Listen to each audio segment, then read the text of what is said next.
Mais on est dans l'année de la miséricorde, on écoute beaucoup parler de la miséricorde. Le pape François, il nous parle souvent, presque toujours, de la miséricorde dans notre vie. Et je me suis posé la question comme responsable du programme de parrainage du diocèse de Montréal, c'est quoi pour moi la miséricorde? Comment je peux vivre la miséricorde dans mon travail quotidien? Et j'ai compris que ce n'est pas facile de dire c'est quoi la miséricorde. Ça pourrait être un sentiment, un esprit, mais pour moi, c'est une action concrète. Comment je vive en action concrète la miséricorde chaque jour, surtout avec les réfugiés, les familles qu'il veut parrainer en réfugiés. Alors, se transforme cette miséricorde dans l'accueil. Première chose, accueillir, c'est un acte de miséricorde. Et quand j'accueille quelqu'un dans mon bureau, c'est pas seulement accueillir une personne, mais c'est accueillir une vie concrète, avec de l'espoir, avec la détresse, avec la peur. Et accueillir quelqu'un, ça signifie pour moi se faire déranger, se laisser déranger. C'est une personne qui entre dans ma vie.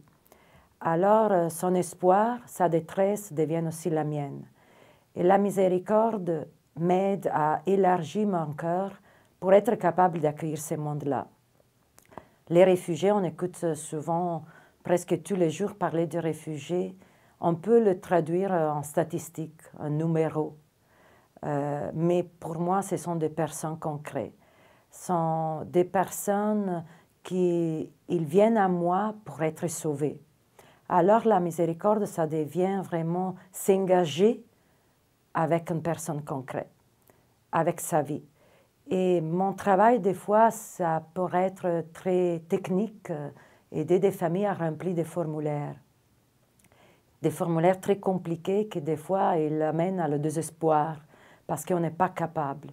Mais chaque formulaire que je remplis et chaque formulaire que je donne à l'immigration et je dépose à l'immigration, c'est en vie sauvée.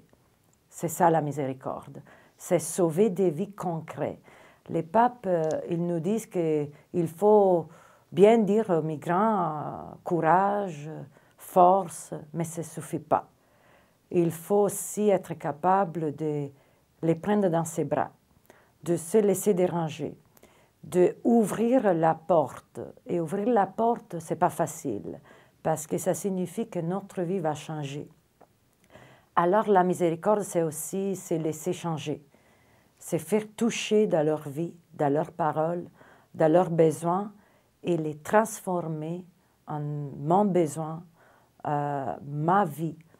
Et alors la miséricorde, pour moi, c'est vraiment un acte concret d'accueil, d'écoute, de partage, de dérange et de vie sauvée. Alors j'essaie de faire ça chaque jour.